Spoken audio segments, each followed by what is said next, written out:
দর্শক, আমরা সব সময় আপনাদের মুরগির ভিডিও করে থাকি। তো আজকে আমি আপনাদেরকে জানাবো মুরগির জন্য একটি আদর্শ ঘর বা খামার কিভাবে আপনারা তৈরি করবেন মাত্র 15,000 টাকা খরচ করে। ভাই আসসালামু আলাইকুম। এই বাড়ির ছাদের পরে আপনি এই যে অসাধারণ একদম কম খরচে একটা সুন্দর খামার তৈরি করছেন, এ কি আপনি করছেন? জি ভাই, জি আপনি করছেন? জি জি। আচ্ছা, কি মুরগি আছে এর মধ্যে? এর মধ্যে আপনার ফার্মি মুরগি। ফার্মি মুরগি, তাই তো, যেটা ডিমের রানী বলা হয়। আচ্ছা ভাই, তো আমাদেরকে একটু বলবেন যে আপনার এই যে খামারটা তৈরি করছেন এই কিছুদিন আগে হয়তো তৈরি করা নাকি? এবং আমরা দেখছি খুব চমৎকার। তো এটার লম্বা দূরত্ব কতটুকু রয়েছে, চওড়া কতটুকু, মাপে আসলে কেমন রয়েছে সেটা একটু আমাদেরকে বলবেন ভাই। এখানে আপনার লম্বা আছে 20 ফুট। আচ্ছা, লম্বাই 20 ফুট, তাই তো? হ্যাঁ, লম্বা আছে 20 ফুট। আচ্ছা, আর হচ্ছে আপনার 13 ফিট। 13 ফিট হলো চওড়াই, তাই তো? আচ্ছা দর্শক, লম্বাই 20 ফুট এবং আড়ে হলো 13 ফুট। আপনারা এটা কি মাপ দিয়ে করলেন, মানে এর মাপটা নিছেন কিভাবে? মাপ বলতে একা মানে যা যেরকম জায়গা সেই হিসেবে আর কি। এখন মুরগির হিসেব করতে হলে আপনার স্কোয়ার ফুট তখন হিসেব করতে হবে। আপনার 20/13 দিতে হবে। 13 দিয়ে 20/13 আপনি গুণ করবেন। গুণ করে যত হবে তাই দিয়ে 2 ভাগ দেবেন, তাহলে আপনার ওইগুলো হচ্ছে সেই কটা মুরগি ওতে পোষা যাবে। আচ্ছা, সুন্দর একটি কথা। তাহলে আপনার এখানে কয়টা মুরগি পুষতে পারবেন সেটা এখনই বেরিয়ে যাবে, তাই তো? আচ্ছা, একটু আমাদেরকে বলেন তো যে আপনার এই যে 15,000 টাকা খরচ করে আপনি এই যে ঘরের ছাদের পরে একটা ঘর নির্মাণ করেছেন, এই আসলে নির্মাণে কয়টা আসলে? 13 260 260 আছে স্কয়ার ফুট। আচ্ছা, এবার ভাগ আপনার 2 মানে 130টা প্যারেন্টস করা যাবে, মানে ডিমের জন্য।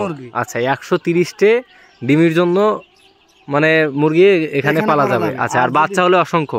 বাচ্চা হলে আপনার মানে মাংসের জন্য কেউ করে তাহলে আপনার মিনিমাম 200 করতে পারবে। আচ্ছা ভাই, আপনি এই ঘরটা যে করছেন, এই ঘরটা যে মাপের কথা বললেন যে লম্বা হইলো 20 ফুট এবং চওড়া হইলো 13 ফুট, তাহলে 20 আর 13 260 স্কোয়ারের জায়গার ভিতরে আপনার এই খামারটা করছেন। আচ্ছা, এবং ওপরে টিন দেয়া, তাই তো? আচ্ছা, অনেক জায়গায় দেখি যে ওপরে টিন না, ছাউনি এবং পাতা টাতা দেয়া থাকে। আপনার এখানে টিন ব্যবহার করলেন কেন? আমার তো মূলত ফার্মি, আপনি তো জানেন আমার একটা খামার আছে। এখন ওই অনেকে চায় আপনার ভিডিও দেখেই যে ভাই আমার 1 মাসের বাচ্চা দেন, 15 দিনের বাচ্চা দেন, সেই উদ্দেশ্যে আর কি এই নতুন সেটটা করা।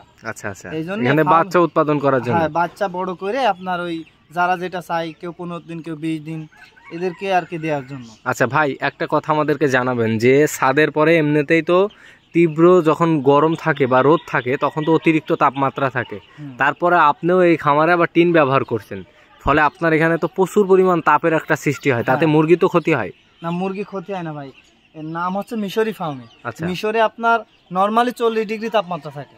আচ্ছা, 40 ডিগ্রিতেই থাকে? হ্যাঁ, 40 ডিগ্রি তাপমাত্রাতে ফ্যান লাগে না। আচ্ছা, আপনি তো আমার খামারে গেছেন, দেখেছেন। মানে আপনি যে কথা বলতে চাচ্ছেন যে ফার্মি মুরগির ক্ষেত্রে সমস্যা নাই, কিন্তু অন্য মুরগির ক্ষেত্রে যদি ছাদের পরে টিন দিয়ে করা হয় তাহলে সমস্যা হইতে পারে। আচ্ছা ভাই, আপনার এই টোটাল খামারে আপনার কস্ট অর্থাৎ খরচ কয় টাকা হয়েছে? এখানে 14,200-300 টাকা খরচ আছে। 14,200-300। তাহলে 120 থেকে 30 পিস মুরগি পুষতে গেলে ছাদের পরে এভাবে খরচ করতে হবে 15,000 টাকা, তাই তো? হ্যাঁ, এখন আরো খরচ কিছু কমানো যায়। আপনার টিনটা যদি আরেকটু টিন দেন, বা এখন টিন বাদে ওই যে গরু পাততালে দেয় যেগুলো ওই যে আপনার কালো কার্পেট জাতীয় না, আচ্ছা, ওইগুলো দিয়েও ছাতি পারেন, ওইগুলো আরো খরচ কম। আচ্ছা, অর্থাৎ আপনি যে কথা বলছেন যে খরচ কম বেশি হবে, এর থেকেও কমেও করা যাবে। আচ্ছা, এই নেটের দাম কেমন নেয় আপনাদের কাছে? নেট আপনার ফুট হিসাবে। আচ্ছা, কয় টাকা ফুট? 3 ফুটেরটা আপনার 42 টাকা 43 টাকা পড়ে।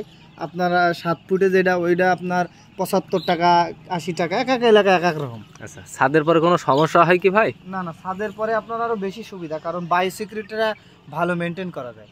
আচ্ছা, সুন্দর একটা কথা বলেছেন। তো আপনাদের আসলে এই খামার ব্যবস্থাপনায় আপনারা এই যে মুরগি পালন করছে, নিচে অর্থাৎ মাটিতে করলে আর এই ছাদের পরে করলে পার্থক্যটা কি একটু আমাদেরকে জানান। আপনার ছাদের পরে নিচে করলে কি হয়, আমাদের নিচে এটা পাকা করতে হয়, পাকা করলে ভালো হয়।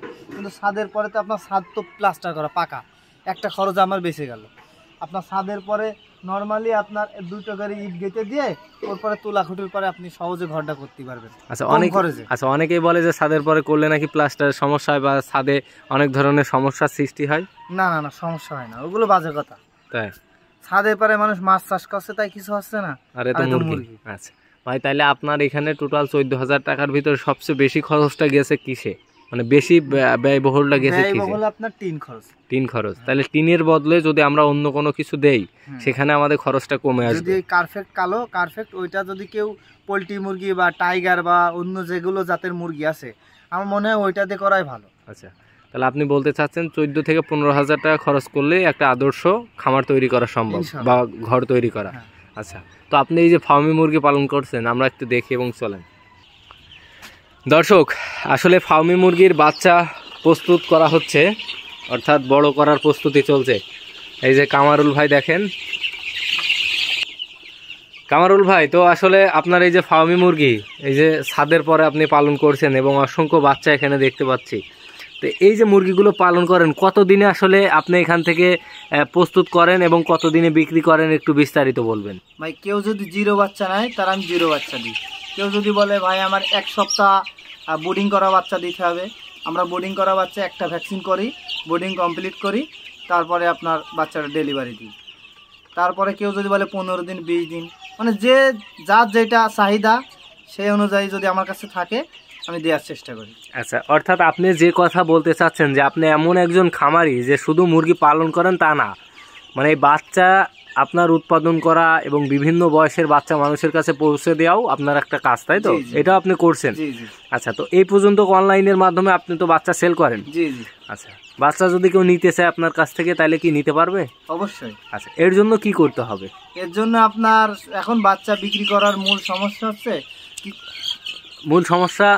মূল সমস্যা বলতে আপনার কি? দূরে হইলে একটু পাঠাতে ঝামেলা হয়, এই তাছাড়া কিছু না। দেশের পরিস্থিতি নিয়ে অনেক সময় সমস্যা হচ্ছে, তাই তো? আচ্ছা ভাই, তো আপনার ঠিকানা এবং মোবাইল নাম্বারটা একটু বলেন। আমার ঠিকানা হচ্ছে যশোর জেলা সারসা থানা। আমার মোবাইল নাম্বার হচ্ছে 01945411605।